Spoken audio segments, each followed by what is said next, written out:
اعوذ باللہ من الشیطان الرجیم، بسم اللہ الرحمن الرحیم۔ حضرت امام حسین رضی اللہ تعالیٰ عنہ اور حضرت حر رضی اللہ تعالیٰ عنہ کی بات چیت۔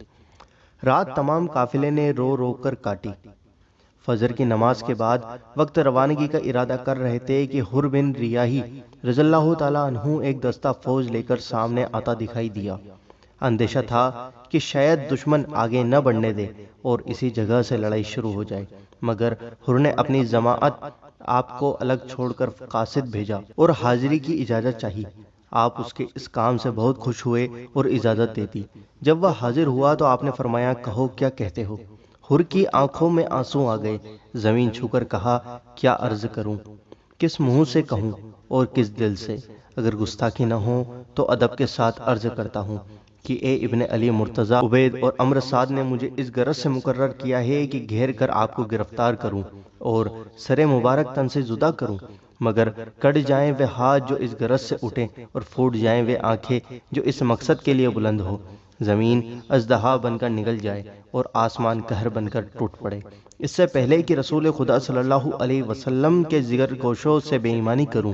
اے ابن علی مرتضی رضی اللہ تعالیٰ عنہ، میرے نیک مقصد میں میری مدد فرمائیے اور دعا کیجیے کہ قیامت کے دن مجھے رسالت کے دامن میں پناہ ملے۔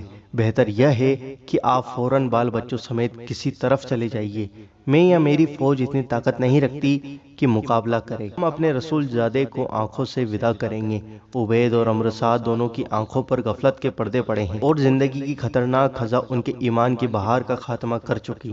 بد شکل اور فہر دنیا حسین دیوی بن کر ان کے سامنے آئی ہے، جو خدا اور اس کے رسول صلی اللہ علیہ وسلم کو بھول گئے۔ میری التجا قبول ہو، جدھر چاہیں تشریف لے جائیے۔ حضرت امام حسین رضی اللہ تعالیٰ عنہ نے حر کے دلی جذبے کو مان لیا اور کہا، تم کو معلوم ہے کہ میرا بے گناہ بھائی اور اس کے معصوم بچے ابن زیاد نے شہید کر دیے، اس کی یتیم بچی میرے ساتھ ہے۔ اب میرا جان بچانا ان کے زخموں پر نمک چھڑکے گا۔ جو قدم خدا کی راہ میں آگے بڑھ گئے، اب خدا نہ کرے پیچھے ہٹیں۔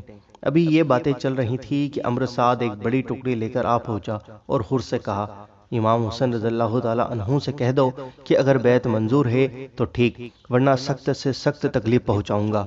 حر آپ کی خدمت میں حاضر ہوئے، بہت کوشش کی، مگر عمر سعد کا یہ پیام زبان سے نہ دہرا سکے اور ادھر ادھر کی باتیں کر کے واپس ہو گئے۔ حضرت امام حسین رضی اللہ تعالیٰ عنہ آگے بڑھے اور قریب ہی کربلا کے میدان میں قیام کیا۔ ادھر ابن زیاد نے شمر ذی الجوشن کو حکم دیا تو فوراً روانہ ہو اور جس قدر جلد ممکن ہو حسین رضی اللہ تعالیٰ عنہ کا سر میرے پاس بھیج دے۔ عمر سعد ذرہ بھر بھی ڈھیل کرے تو اس کو قتل کر دے۔ عمر سعد نے اس سے پہلے ہی حکم پر کہہ دیا تھا کہ اب میں بحث نہیں کر سکتا، ورنہ اس کا مطلب یہ ہوگا کہ حکومت چھوڑ کر اپنی تباہی کے بیچ اپنے ہاتھ سے بوں۔ حضرت امام حسین رضی اللہ تعالیٰ عنہ نے جواب دیا کہ آج لڑائی ملتوی کر، کل شروع کرنا۔ عمر سعد اس پر غور ہی کر رہا تھا کہ شمر دوسرا حکم لے کر پہنچا اور کہا، مجھے سب سے پہلا حکم یہ ملا ہے کہ فرات ندی پر قبضہ کر لوں اور حضرت امام حسین رضی اللہ تعالیٰ عنہ کے خیمے تک پانی کی ایک بوند نہ پہنچنے دوں۔